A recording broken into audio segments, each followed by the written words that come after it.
Hello बच्चों, हमारे channel में आपका स्वागत है। तो आज हम डिफरेंशियल इक्वेशंस का जो है लेक्चर थर्ड आपके लिए लेकर आ रखे हैं और ये पूरा जो है लेक्चर हम करवा रहे हैं। इसके साथ ही मैंने बोला था 5 लेक्चर में या 4 लेक्चर में जो है डिफरेंशियल इक्वेशन पूरी की पूरी ख़त्म करवा दूंगा मैं आपकी। तो 5 लेक्चर में आपकी ख़त्म हो जाएगी जहाँ तक मुझे लगता है। कल मैंने आपको करवाया है फॉर्मेशन ऑफ डिफरेंशियल इक्वेशन, यानी किस तरीके से आप फॉर्म करते हो डिफरेंशियल इक्वेशन को। और उसमें एक क्वेश्चन आपको होमवर्क में दिया था, पता नहीं आपने ट्राई करा है या नहीं करा है, लेकिन मैं उसका आंसर ज़रूर आपको बताता हूँ। उसका आंसर क्या आया था और क्वेश्चन क्या था वो हम दिखाते हैं पहले तो आपको। ठीक है, तो क्वेश्चन था the differential equation of all circles passing through the origin and having centre on the x axis is. तो 4 ऑप्शन आपको दे रखे थे, 1 2 3 4, और एक ही इंसान ने इसका आंसर जो है बताया है अभी तक मेरे को। इसका ऑप्शन नंबर ए जो है वो करेक्ट आंसर है और करेक्ट आंसर भी बताया है उन्होंने भी। तो बिंगो, आपने बिल्कुल सही करा है और आप अच्छे से समझते हो, इस चैप्टर को समझ गए हो, ये अच्छी बात है। और आज जो है हम नया, ठीक है बच्चों, तो आज का जो टॉपिक है वो है solution of first order differential equation, यानी फर्स्ट ऑर्डर की डिफरेंशियल इक्वेशन को किस तरीके से आप सॉल्व करते हो। फर्स्ट ऑर्डर से मेरा मतलब क्या है? फर्स्ट ऑर्डर का मतलब ये होता है कि ऐसे डिफरेंशियल इक्वेशन जिसका सिर्फ एक ही बार में डिफरेंशिएशन हुआ हो, उसको आप किस तरीके से सॉल्व करोगे। जैसे यहाँ पे मैंने स्क्रीन पे आपके सामने लिखा है d y by d x is equals to y by x. तो यहाँ पे अगर d y by d x की बात करें, इसका सिर्फ एक ही बार में डिफरेंशिएशन हुआ है और एक ही डिफरेंशियल इक्वेशन है d y by d x is equals to y by x. तो इसको सॉल्व करके पुरानी फैमिली ऑफ कर्व किस तरीके से जनरेट करते हैं वो आपको मैं समझा रहा हूँ। ठीक है, तो टोटल 2 तरह के हम सॉल्यूशंस के बारे में पढ़ेंगे। पहला जो सॉल्यूशन होता है जिसकी मैं बात कर रहा हूँ, पहला सॉल्यूशन जो आपको इस वाली वीडियो में मिलेगा वो होता है जनरल सॉल्यूशन। जनरल सॉल्यूशन क्या होता है कि ऐसा सॉल्यूशन जिसमें आप जब डिफरेंशियल इक्वेशन सॉल्व करोगे तो कोई भी डिफरेंशिएशन को अगर आपको सॉल्व करके पुरानी वाली फैमिली ऑफ कर्व लेकर आना है तो आपको इंटीग्रेशन की हेल्प लेनी होती है।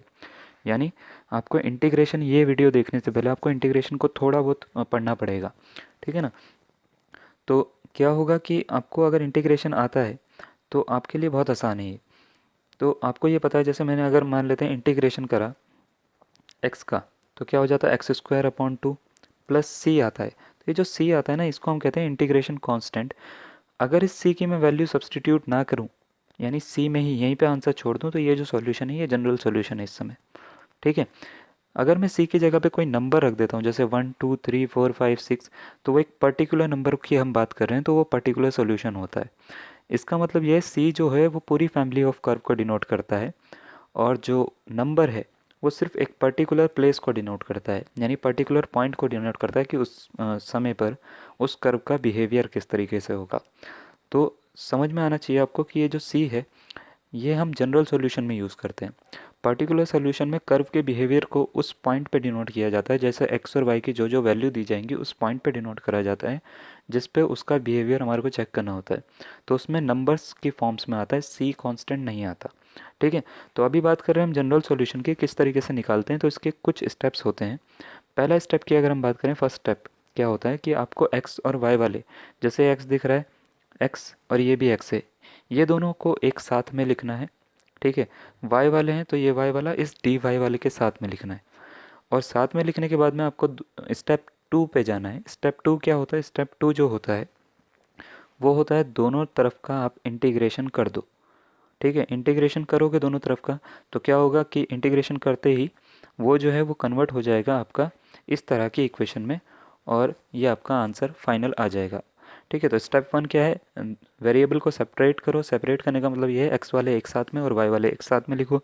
स्टेप 2 क्या है? स्टेप 2 ये है कि दोनों का इंटीग्रेशन कर दो और आपका आंसर खत्म। ठीक है। चलिए, आपके सामने मैंने ये क्वेश्चन लिख लिया जो एग्जांपल में बोला था, d y by d x is equals to y by x. इसको सॉल्व करके आपको ये बताना है कि इसका जो फैमिली ऑफ कर्व आएगी, यानी सॉल्यूशन क्या होगा इस डिफरेंशियल इक्वेशन का। सबसे पहले तो इसका ऑर्डर चेक कर लेते हैं। ऑर्डर कितना है? ऑर्डर 1 है। तो 1 ऑर्डर की डिफरेंशियल इक्वेशन को सॉल्व करने के लिए सबसे पहले क्या करना पड़ेगा, मैं डिफरेंशियल इक्वेशन यहाँ पे लिख लेता हूँ। क्या है? D y by d x is equals to y by x है। तो एक्स वाले एक साइड, वाई वाले एक साइड, तो क्या बन जाएगा? ये बन जाएगा d x D y upon y is equals to d x upon x. सही है। यानी ये dx जो है ये इधर पहुंच जाएगा जहाँ पे मैंने एरो लगाया है, और y जो है वो इधर पहुंच जाएगा, y इधर पहुंच जाएगा dy के अपॉन में। ठीक है। दोनों साइड का इंटीग्रेशन कर दो, इसका भी और इसका भी। dy अपॉन y का क्या होता है? क्या होता है? बिल्कुल सही, इसका होता है log y is equals to d x upon x का होता है log x। ठीक है। अच्छा, जो कांस्टेंट लेना है तो क्या मैं लॉग में ले सकता हूँ, तो कोई दिक्कत तो नहीं होगी? बिल्कुल दिक्कत नहीं होगी, मैं लॉग सी लिख सकता हूँ, ये भी तो एक कांस्टेंट है ना। तो अब एक चीज़ मैं आपको ध्यान देता हूँ। आप सारे के सारे बच्चे अभी दिमाग एकदम से पूछा होगा लॉग सी क्यों लेना है ना, कांस्टेंट। तो अगर आपको जब भी आंसर निकालना हो, ये मैंने ज़्यादातर एग्जाम्स में भी देखा है कि जब भी आपको आंसर निकालना हो और आपके सारी वैल्यूज़ लॉग में हो, यानी सारी वैल्यूज़ अगर लॉग में हो, तो आप कांस्टेंट भी लॉग में ही लो और आपका आंसर सही निकलेगा हर बार। ठीक है। ऐसा कोई हार्ड एंड फास्ट रूल नहीं है, लेकिन आप लोगे तो आपको ज़्यादा उसमें लेने में कुछ बुराई नहीं है, आप ले सकते हो, ठीक है ना। तो जब मैं इसको सॉल्व करूँगा तो ये क्या बन जाएगा, ये तो बनेगा लॉग वाई, है ना, इज इक्वस टू, इसमें log x plus log y का फॉर्मूला लगा लेते हैं, वो होता है लॉग एक्स इंटू वाई यानी एक्स इंटू सी। ठीक है। अब कंपेयर करके अगर हम लॉग हटाते हैं तो ये y की value y is equals to आ जाता है प्लस माइनस सी एक्स। ये प्लस माइनस का साइन हटा के हम एक नया कांस्टेंट ले लेते हैं m। तो y is equals to m x हमारे पास ये आई है इक्वेशन ऑफ लाइन, और ये इसी का ही समीकरण है और इसी की इक्वेशन है। और ये याद होगा कि पहले दूसरे तीसरे चैप्टर में मैं इसी लाइन के इक्वेशंस पे सबका सब आपको समझा रहा हूँ। ठीक है। तो ये आपको समझ में आ गया कि किस तरीके से आपको यही इक्वेशन बनानी है। इसकी डिफरेंशियल फॉर्म जो है वो मैंने लेक्चर 2 में भी आपको समझाई है। अब कुछ क्वेश्चंस के ऊपर बात करते हैं कि किस तरीके से सॉल्व करना है। ठीक है बच्चों, तो अब क्वेश्चन जो है ये थोड़े से अच्छे क्वेश्चंस पे आते हैं। बोला है कि the solution of differential equation d y by d x is equals to x upon one plus x square is, यानी इस डिफरेंशियल इक्वेशन का सॉल्यूशन क्या होगा। चार ऑप्शन आपको दे रखे हैं, आप चाहें तो जल्दी से इसको पॉज करके वीडियो को सॉल्व करके देख सकते हैं क्या आंसर आता है आपका। ठीक है, तो मैं आंसर बता रहा हूँ इसका। ठीक है, तो क्वेश्चन आपको मैंने यहाँ पे लिख दिया d y by d x is equals to x upon one plus x square. तो हम क्या करते हैं, सबसे पहले जो वन प्लस एक्स स्क्वायर है और ये एक्स है ऊपर, तो हम इसको क्या करते हैं डी एक्स को इधर लेके चले जाते हैं। इससे क्या होगा कि ये d Y is equals to हो जाएगा x upon one plus x square और डी एक्स, यानी एक्स वाली जितनी भी टर्म्स हैं वो एक साइड में पहुँच जाएंगी। ठीक है। अब हम क्या करते हैं दोनों साइड का, जैसे डी वाई है यहाँ पे भी और ये है, दोनों साइड का इंटीग्रेशन कर लेते हैं। तो डी वाई का कितना होता है, वो होता है वाई। ठीक है, लेकिन इसका जो है इसका भी हो नहीं पाएगा आपसे। क्यों नहीं हो पाएगा, x upon one plus x square है, इसका कोई डायरेक्ट फॉर्मूला तो है नहीं। तो सब्सटीट्यूशन मेथड क्या कहता है कि हम जिसकी वजह से हमारे को दिक्कत हो रही है, यानी इस वन प्लस एक्स स्क्वायर की वजह से दिक्कत हो रही है, तो इसको जो है आप टी मान लो। क्या मान लो, वन प्लस एक्स स्क्वायर को टी मान लो। तो one plus x square is equals to आपने क्या मान लेना, टी। तो वन का तो होता है ज़ीरो, एक्स स्क्वायर का होता है टू एक्स, एक्स के रिस्पेक्ट में डिफ्रेंशिएशन, और d t upon D x लिख सकते हो आप इसको। ठीक है। चाहो तो इसको आप ऐसे भी कर सकते हो, टू एक्स डी एक्स बराबर डी टी कर सकते हो ना, या ऐसे भी तो कर सकते हो कि एक्स डी एक्स बराबर डी टी बाई टू, इसमें भी कोई दिक्कत नहीं है। अब मैं थोड़ा सा ऊपर लिख रहा हूँ यहाँ पे ना, ऊपर क्या लिख रहा हूँ मैं इसको ना, इसी की वैल्यू को, यानी ये जो वैल्यू है ये सब्सटीट्यूट करके यहाँ पे दिखा रहा हूँ। तो ये कुछ इस तरीके से बनेगा, इंटीग्रेशन एक्स डी एक्स की वैल्यू आई है डी टी अपॉन टू, तो डी टी अपॉन टू लिख दिया। ठीक है। फिर अपॉन में वन अपॉन इसको वन प्लस एक्स स्क्वायर को टी माना था, तो ये टी हो गया, है ना। यानी ये वाली वैल्यू तो हो गई टी, ये जो दिख रही है, ठीक है। और ये एक्स डी एक्स हो गया डी टी अपॉन टू, ये यहाँ पे। ठीक है। अब ये वन अपॉन टू जो है वो बाहर निकाल रहा हूँ मैं, और नीचे की जगह पे मैं इसको साइड में लिख। ठीक है, तो ये क्या बन गया, ये बन गया y is equals to one upon two, और फिर इंटीग्रेशन के अंदर one upon t d t बन गया ना। ठीक है ना बच्चों, तो ये one upon two one upon t का कितना होता है बच्चों, बिल्कुल सही, लॉग मॉड टी होता है। प्लस, अच्छा मेरे को लॉग सी लेना चाहिए, सी लेना चाहिए, बिल्कुल सही, खाली सी लेने में फ़ायदा है क्योंकि यहाँ पे दूसरी तरफ लॉग वाई तो नहीं लिखा हुआ। तो इसका आंसर ये आया। अच्छा, मैं क्या कर सकता हूँ, लॉग की एक प्रॉपर्टी होती है अगर आपको पता हो तो, लॉग अगर ए लॉग बी लिखा हुआ है तो मैं इसको लॉग ए की पावर बी की पावर ए लिख सकता हूँ, यानी ये पावर जो होती है ना, ये जो ए दिख रहा है ये ऊपर आ जाती है ना। तो मैं इसको क्या लिख सकता हूँ, y is equals to log t की पावर वन बाई टू लिख सकता हूँ प्लस सी।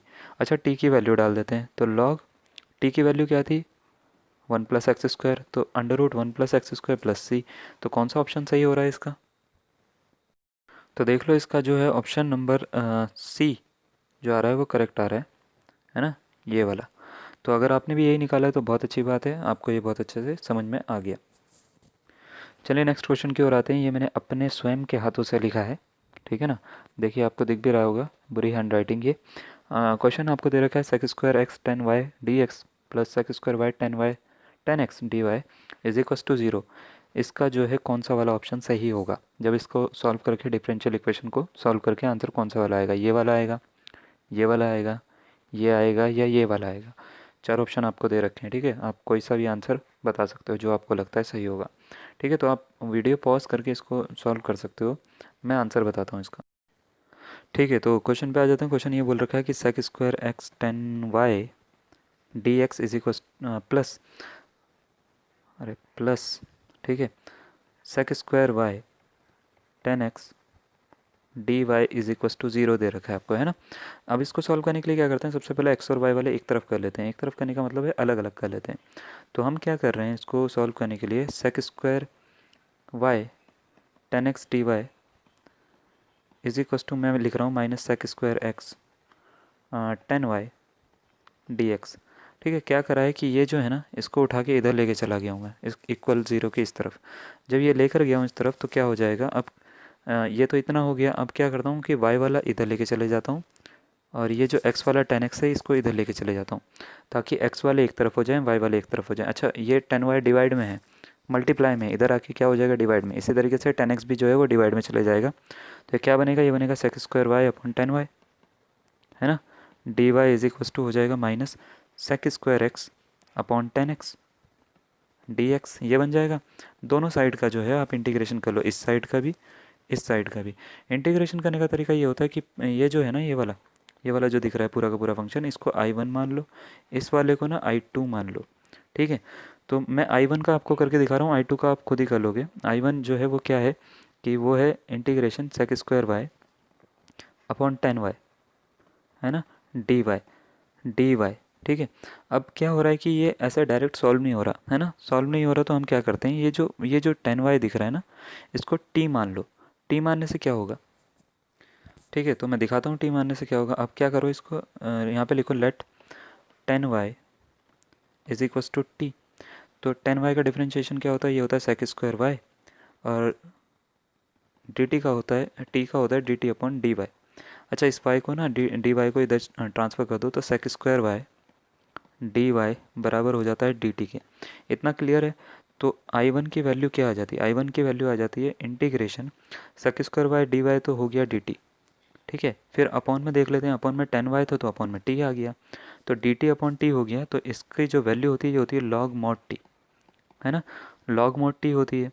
तो इसका जो आंसर आया वो आया, अगर इसको सॉल्व करोगे लॉग मॉड, और टी की वैल्यू क्या थी, वो थी टेन वाई, तो लॉग मॉड टेन वाई इसका आंसर आ गया। इसी तरीके से मैं अगर आपसे पूछूं आई टू का आंसर कितना आएगा, तो आप बोलोगे लॉग मॉड टेन एक्स आ जाएगा, क्योंकि बस एक्स और वाई में फ़र्क है, बाकी सारी चीज़ें तो वही हैं, वो sec square x upon tan x है, ये आ जाएगा। अब इसमें ना रख देते हैं ज़रा इसको, ठीक है। तो यहाँ पे मैंने लिख दिया log mod tan Y is equals to minus log mod tan x plus log mod c लिख दूँ, कोई दिक्कत तो नहीं है। कांस्टेंट उसी हिसाब से लेते हैं जिस हिसाब से आपका आंसर और होता है। जैसे लॉग में सारे आंसर आए तो कांस्टेंट भी लॉग में ले लो, ठीक है। तो अब क्या बनेगा, ये बनेगा लॉग मॉड टेन वाई। अच्छा, ये माइनस का है, इसको इधर आके ये प्लस का लॉग मॉड टेन एक्स लिख सकता हूँ क्या, है ना, लिख सकते हैं ना, is equals to log c को यहीं पे छोड़ दिया मैंने। अब क्या करो कि ये जो है ये फॉर्मूला बन रहा है log x plus log y का, बच्चों क्या होता है ये फॉर्मूला, ये होता है लॉग एक्स इंटू वाई, ठीक है। जो पहला वाला जो फॉर्मूला बन रहा है वो ये बन रहा है log x plus log y का, ये जो ऊपर बन रहा है ना, ठीक है।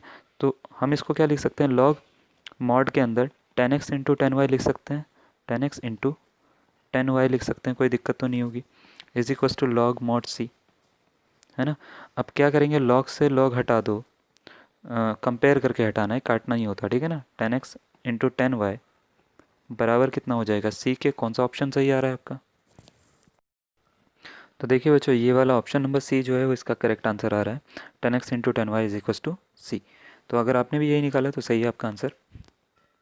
एक और क्वेश्चन पे बढ़ते हैं, ये मैं आज का लास्ट क्वेश्चन कर रहा हूँ, ठीक है। उसके बाद मैं पर्टिकुलर सोल्यूशन की वीडियो जो है आपको कल दूंगा, ठीक है। आपको बोला है कि d y by d x बराबर दे रखा है one plus x square upon into one plus y square, इसकी वैल्यू क्या होगी।